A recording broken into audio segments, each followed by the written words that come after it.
देखो, हमने पिछली क्लास में प्लियोट्रॉपीज में एक बार बात कर ली थी, थोड़ा सा इसे डिटेल में कर लेते हैं। प्लियोट्रॉपी का क्या मतलब होता है, हमने यही तो पढ़ा था। मेंडल साहब ने क्या बोला था कि एक जीन एक कैरेक्टर को कंट्रोल कर रहा होगा, पर बेटा कुछ उसके एक्सेप्शन थे। मैंने आपको पहले ही बताया था, कुछ ऐसे लॉज हैं जो मेंडल को फॉलो नहीं करते। इसमें से एक क्या है बेटा, प्लियोट्रॉपी।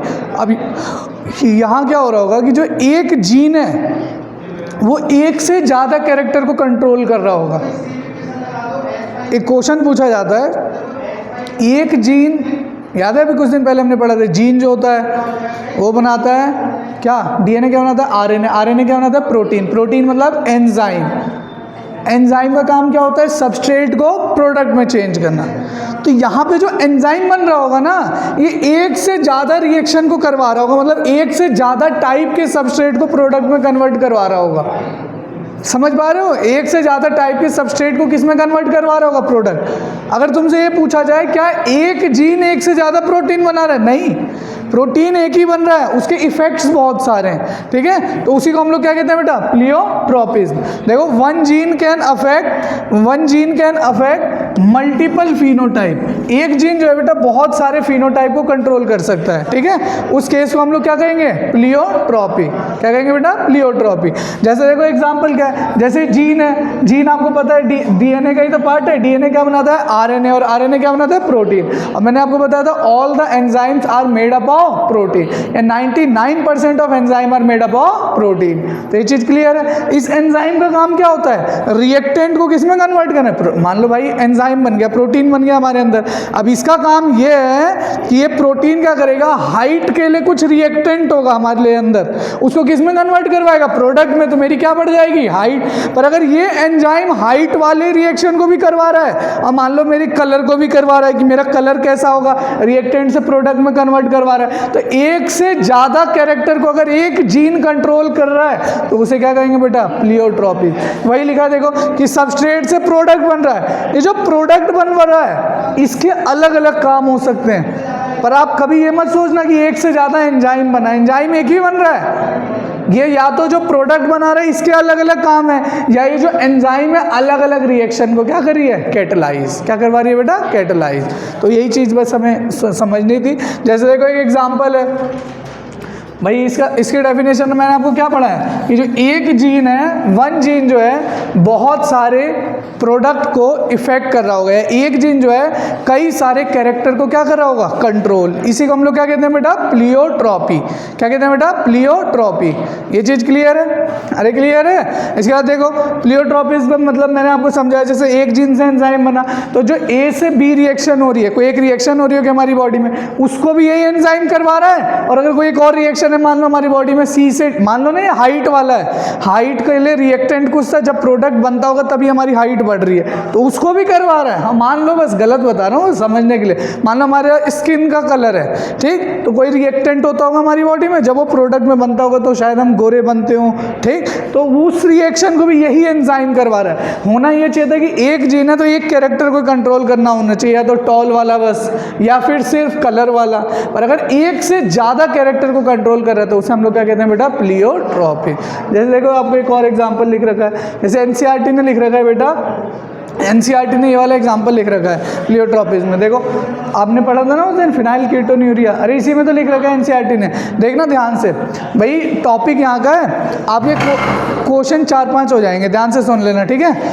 यहाँ के भी हो जाएंगे। अभी मैं आप लोगों को केमिस्ट्री में एक चैप्टर पढ़ाऊंगा, बायोमोलिक्यूल, ठीक, वहाँ पे भी 2-3 क्वेश्चन है, असेंशियल अमीनो एसिड। वैसे तो ट्रिक्स बता दूंगा आपको याद करने की, पर यहीं से चलते चलो, जब आएगा वो चैप्टर तो आप लोग बोलना कि भैया हमें तो पहले से 1-2 पॉइंट्स पता थे, ठीक है। ध्यान से देखना भाई, हमारे अंदर नॉर्मली जो होता है बेटा, नॉर्मली हमारे अंदर बेटा एक एंजाइम होता है जिसे हम लोग कहते हैं फिनाइल एलेनिन हाइड्रोक्सिलेज। क्या कहते हैं बेटा, फिनाइल एलेनिन हाइड्रोक्सिलेज।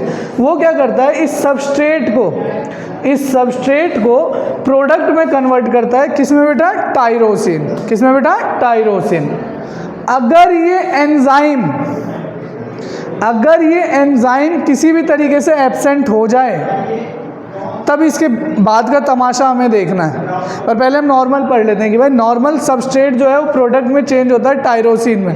किस में कन्वर्ट होता है, टायरोसिन में। ठीक है बेटा।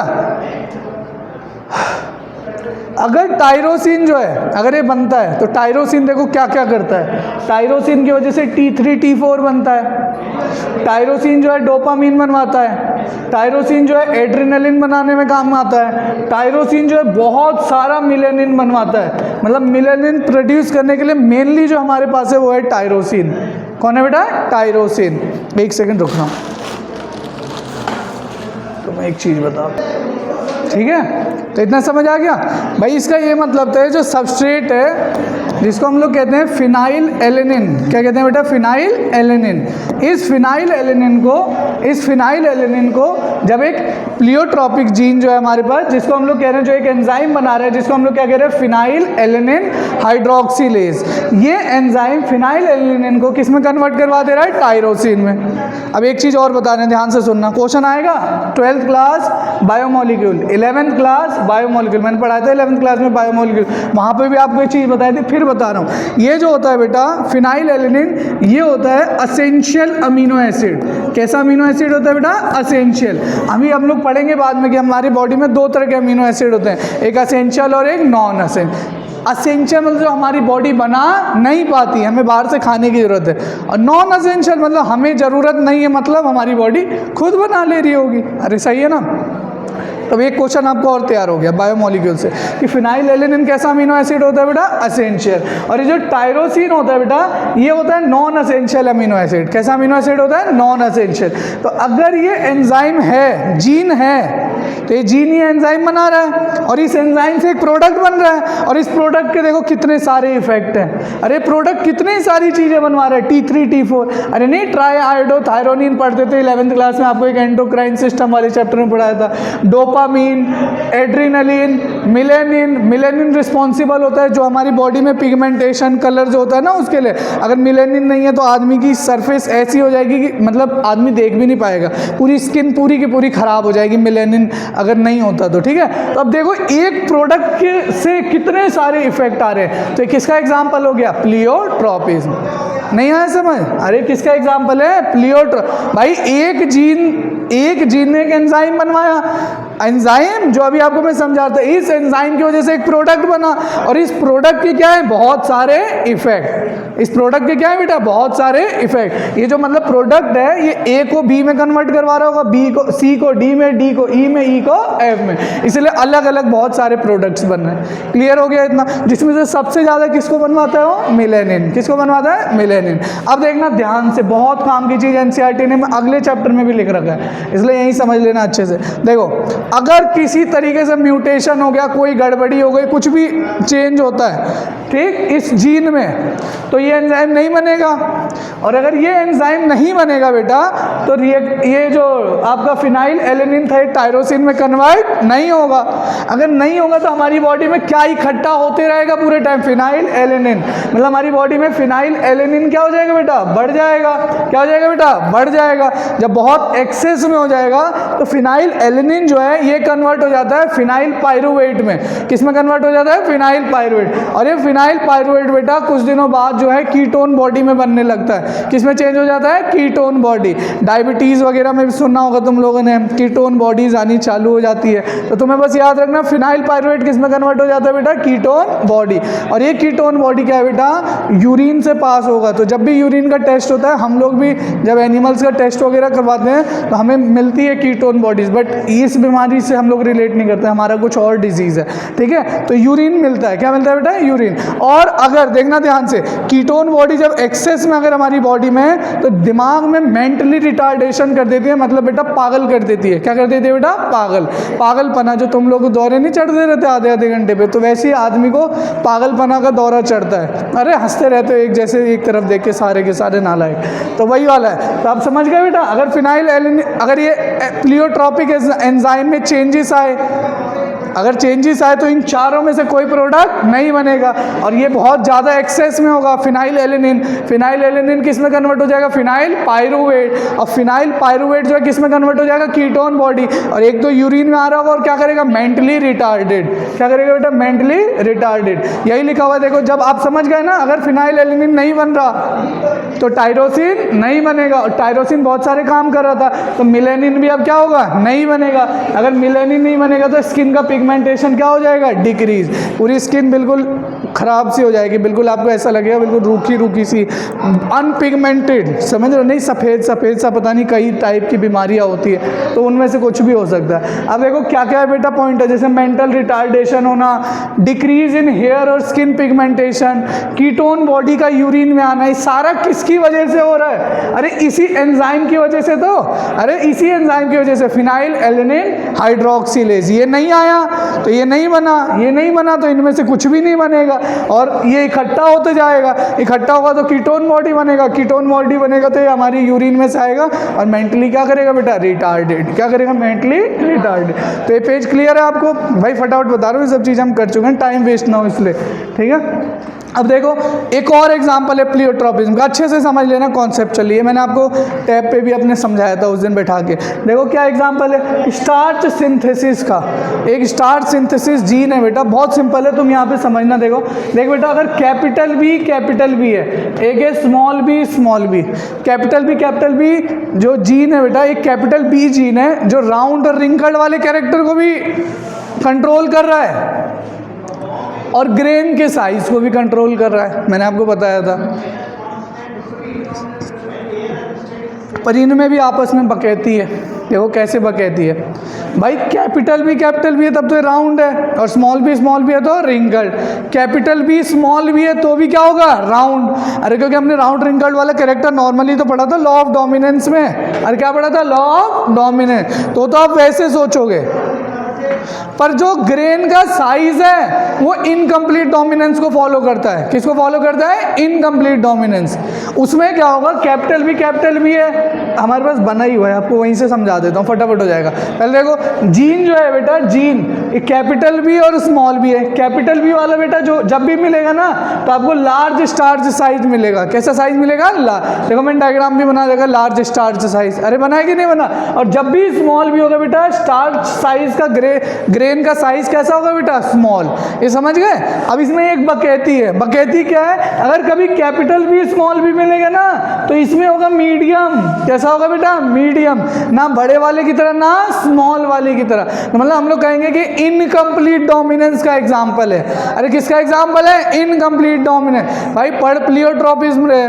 प्लियोट्रोपिज्म का मतलब होता है एक जीन एक से ज्यादा कैरेक्टर कंट्रोल कर रहा है। तो एक कैपिटल बी वाला राउंड रिंकल तो बता ही रहा है, साथ में ग्रेन के साइज को भी बता रहा है, पर राउंड रिंकल्ड वाला तो लॉ ऑफ डोमिनेंस है। मतलब कैपिटल बी भी round, capital B small B round, capital B small B round, small B wrinkled, small B wrinkled normal.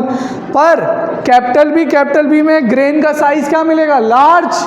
Capital B small B में इंटरमीडिएट मतलब मीडियम साइज, और small B में बेटा बहुत small, बहुत छोटे ग्रेन के साइज होंगे। तो मतलब ये दो कैरेक्टर को एक्सप्रेस करवा रहा है, ठीक है। तो वही चीज आपको बता रहा हूँ। देखो तो ये देखो, signal gene control, law of dominance and incomplete dominance. मतलब लॉ ऑफ डोमिनेंस को भी और इनकम्प्लीट डोमिनेंस को भी, दोनों को समझा रहा है। कौन? Signal gene. कौन वाला जीन? कैपिटल बी और स्मॉल बी। अरे एक ही तो जीन है बी वाला, वही दोनों कैरेक्टर को एक्सप्रेस करवा रहा है, ठीक है। ये चीज समझ आ गई? अभी दोबारा से आपको ये चीज समझा देते हैं। देखो मैं क्या कह रहा हूँ। कैपिटल बी है जो बेटा वो है राउंड रिंकल में। बताओ राउंड रिंकल में कैसा होगा? राउंड। Small B wrinkle. पर एक बी वाला दो कैरेक्टर कंट्रोल कर रहा है, एक तो राउंड रिंकल वाला, दूसरा ग्रेन का साइज। तो मैं कह रहा हूँ कैपिटल बी वाले में मैंने साइज कैसा बना रखा है? ग्रेन का लार्ज, और इसमें बहुत छोटे छोटे बना रखे। अब जब क्रॉस कराओगे तो यहाँ से कौन से कैपिट? कैपिटल बी, यहाँ से स्मॉल बी। तो जब बच्चा बनेगा कैसे बनेगा? Capital B small B. तो कैपिटल बी स्मॉल बी में एक कैपिटल तो है बी, तो राउंड होगा या रिंकल्ड होगा? राउंड। तो ये तो क्लियर हो गया कि आपको राउंड राउंड है। अरे इतना तो क्लियर हो गया। अब मुझे एक चीज़ बताना भाई, जो ग्रेन का साइज है वो कैसा आएगा? इंटरमीडिएट। क्यों? क्योंकि किसको फॉलो कर रहा है? Incomplete dominance. कि बच्चा जो बना है, बच्चे का अगर ये वाला कैरेक्टर देखोगे तो ना फादर से मिल रहा होगा ना मदर से, क्योंकि इसमें ग्रेन का साइज कैसा है बेटा? लार्ज। कैसा है बेटा? लार्ज।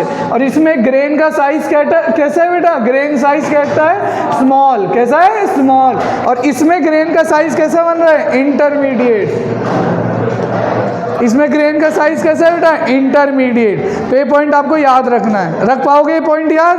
चलो अब देखो, इधर देखो, इसमें अब जब F1 का अगर क्रॉसिंग करवाओगे कैपिटल बी स्मॉल बी का, तो यही तो मिलेगा, capital B capital B, capital B small B, capital B small B, small B small B. तो आप मुझे बताओ कैपिटल बी कैपिटल, पहले राउंड रिंकल्ड वाला सोचो। राउंड रिंकल्ड वाला किसको फॉलो कर रहा था? Law of dominance. तो लॉ ऑफ डोमिनेंस के अकॉर्डिंग बताओ कैपिटल बी क्या होना चाहिए?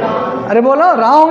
Capital B small B round, capital B small B round, small B wrinkled. अब ग्रेन का साइज सोचना, ग्रेन का साइज किस बेसिस पे सोचते हैं? Incomplete dominance. कैपिटल बी में large, capital B small B में intermediate, capital B small B में इंटरमीडिएट, स्मॉल बी में स्मॉल। अरे सही है ना? तो अगर आपसे बेटा मैं अगर रेशियो पूछूं, देखो सीड शेप का, तो बेटा कैसा आ रहा था? 3:1। 3 राउंड आए और एक कैसा आया? रिंगल। अगर हम ये पूछे बेटा स्टार्च ग्रेन के साइज का, तो एक कैसा आया? लार्ज। 2 कैसे आए? इंटरमीडिएट। और एक कैसा आया? ड्वार्फ। अरे ये वाला कैसा आया? लार्ज। ये दोनों कैसे आए? इंटरमीडिएट। ये कैसा आया? स्मॉल। कैसा आया? स्मॉल। नहीं हुआ क्लियर आपको? आ गया? ये कैसा था? राउंड। ये भी राउंड, ये भी राउंड, ये रिंकल। तो 3:1 राउंड रिंकल। अरे 3 राउंड और एक रिंकल। और जब हम लोग ग्रेन के साइज की बात करेंगे तो 1 लार्ज, 2 इंटरमीडिएट और 1 ड्वार्फ। और वो किसको? इनकम्प्लीट डोमिनेंस, और वो लॉ ऑफ डोमिनेंस। अच्छे से समझ आ गया ना तुम लोगों को? आ गया ना? ये पॉइंट लिख लो। बचपन वाली बातें मुझे याद रहती हैं, याददाश्त मेरी बहुत मजबूत है, ऐसी डॉक्टर नहीं बन के। चलो देखो, मल्टीपल एलीज एक छोटा सा टॉपिक है, 5 मिनट में ख़त्म करेंगे। प्लियोट्रॉपिज़ में हमने ये पढ़ा कि एक जीन एक से ज़्यादा कैरेक्टर कंट्रोल कर रहा था। अब बहुत सारे जीन या बहुत सारे अलील मिलके एक कैरेक्टर को कंट्रोल कर रहे होंगे, उसे क्या कहेंगे? Multiple allele. तो इसका जैसे लिखा देखो, more than 2 allele present for 1 character. पिछले वाले में प्लियोट्रॉपिज़ में पढ़ा था एक जीन एक से ज़्यादा कैरेक्टर कंट्रोल कर रहा है। अब इसमें क्या है? एक कैरेक्टर को कंट्रोल करने के लिए बहुत सारे जीन या अलील होंगे। और आपको एक चीज़ पता है, किसी भी एक इंडिविजुअल में ज़्यादा से ज़्यादा 2 जीन हो सकते हैं, 2 अलील हो सकते हैं। अरे सही है ना? तो अगर 2 से ज़्यादा अलील जीन कैरेक्टर को कंट्रोल कर रहे हैं, तो आप ऐसे भी बता सकते हो कि वो 2 से ज़्यादा जीन या अलील किस में प्रेजेंट होंगे? पॉपुलेशन में। अरे एक आदमी में तो केवल 2 ही जीन प्रेजेंट हो सकते हैं, 2 ही अलील प्रेजेंट हो सकते हैं। तो अगर कभी भी हमें बेटा मल्टीपल अलील पढ़ना है तो क्या पढ़ना पड़ेगा? पॉपुलेशन। अरे ब्लड ग्रुप पढ़ा था, उसमें कौन कौन से जीन मिल रहा था? ए, बी और ओ। उसमें भी तो 3 जीन या 3 अलील मिल रहे थे। तो अगर 2 से ज़्यादा मिल रहे हैं तो किसका एग्जाम्पल है? Multiple allele. तो ब्लड ग्रुप भी किसका एग्जाम्पल है? मल्टीपल अलील का। कोडोमिनेंस का भी एग्जाम्पल था, लॉ ऑफ डोमिनेंस का भी एग्जाम्पल था। तो ये चीज़ें याद रखना आप लोग, ठीक है? तो मल्टीपल अलील पढ़ने के लिए हमें क्या याद रखना है? अच्छा एक चीज़ है, देखो ना भाई, मान लो हम ह्यूमन का आई कलर पढ़ रहे हैं, मान लो 15th क्रोमोसोम पे।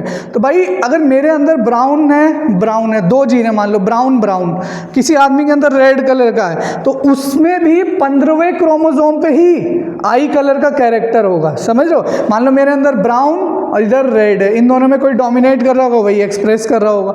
अरे समझ लो, तो पॉपुलेशन में तो 2 से ज़्यादा जीन है और सबका लोकस पोजीशन क्या होगा? सेम। अरे सबकी 15th क्रोमोसोम पे उसी पॉइंट पे आई कलर वाला होगा। समझ लो, भले अलग अलग हो सकता है, मेरे में रेड है, ब्राउन है, किसी में ब्लैक होगा, है ना? समझ लो, येलो तो नहीं बोलूँगा, येलो पीली आंखें थोड़ी देखी किसी की तुमने, बीमारियों में होती है, अलग अलग बीमारियों में। तो याद रखना, देखो सेम इन क्रोमोसोम नंबर, उन सबका इंडिविजुअल का क्रोमोसोम नंबर क्या होगा? सेम, उस कैरेक्टर के लिए। और बेटा पोजीशन भी क्या होगा? सेम, और कैरेक्टर भी क्या होगा? सेम। अगर अभी आ रहा है डायग्राम, इससे आपको समझ आ जाएगा। जैसे देख बेटा, ये डायग्राम बना रखे हैं, देख जैसे आई कलर है, तो देख सबका क्रोमोसोम, जैसे एक इंडिविजुअल है जिसका नाम है ए, एक का नाम है बी, एक का नाम है सी। तो ए इंडिविजुअल का आई का जो कलर है, जैसे मान लो एक प्रेजेंट है रेड और एक क्या है? ब्लू। दूसरे में है ब्राउन और क्या है ब्लैक, तीसरे में है ब्लू और ब्लैक। अच्छा, सबके क्रोमोसोम नंबर क्या है बेटा, सेम 15, और उसी क्रोमोसोम के उसी लोकस पे सबके ये वाले आई वाले कैरेक्टर है। तो ये चीज़ मैं आपको बता रहा हूँ कि कैरेक्टर हमेशा सेम होगा, सेम क्रोमोसोम नंबर। अरे सही बात है ना, मैं कह रहा हूँ मेरा हाइट के लिए वैसे भी कैरेक्टर मान लो 13वें क्रोमोसोम पे है, ठीक है। तो भाई किसी भी इंडिविजुअल के लिए, ह्यूमन के लिए 13वें ही क्रोमोसोम पे कैरेक्टर होगा। तो मैं ऐसे ही कह रहा हूँ, अगर आई के लिए अगर एक से ज़्यादा जीन अलील है तो सेम क्रोमोसोम और सेम लोकस पे मिल रहा होगा पॉपुलेशन सब के में, समझ रहे हो। भले मेरे में रेड और ब्लैक ब्राउन है, दूसरे में ब्लैक ही ब्लैक हो, पर वो दूसरे आदमी के अंदर भी 15 ही क्रोमोसोम पे मिलेगा। नहीं आया समझ, आ गया। चलो ये वाली स्लाइड रहेगी। देखो जैसे एक पॉइंट और समझ लेना, इस शब्द का इस्तेमाल है एनसीईआरटी में भी, ठीक है। जैसे आई कलर है, तो मान लो पहला अलील जो इस दुनिया में बना होगा, मान लो ब्लैक आई वाला बना होगा। क्या बना होगा, ब्लैक आई। तो जो बेटा सबसे पहला बना होता है ना पुराने ज़माने में, जंगली, तो उस अलील को हम लोग कहते हैं वाइल्ड। क्या कहते हैं बेटा, वाइल्ड। क्या कहते हैं, wild allele, wild gene, wild character लिखा रहता है। और यही होता है डोमिनेंट वाला। क्या रहता है बेटा, डोमिनेंट। ये हमेशा डोमिनेंट रहता है। क्या रहता है, डोमिनेंट। वैसी चीज़ हम पढ़ चुके हैं पिछली क्लास में, आपको बताया तो एंजाइम वाला।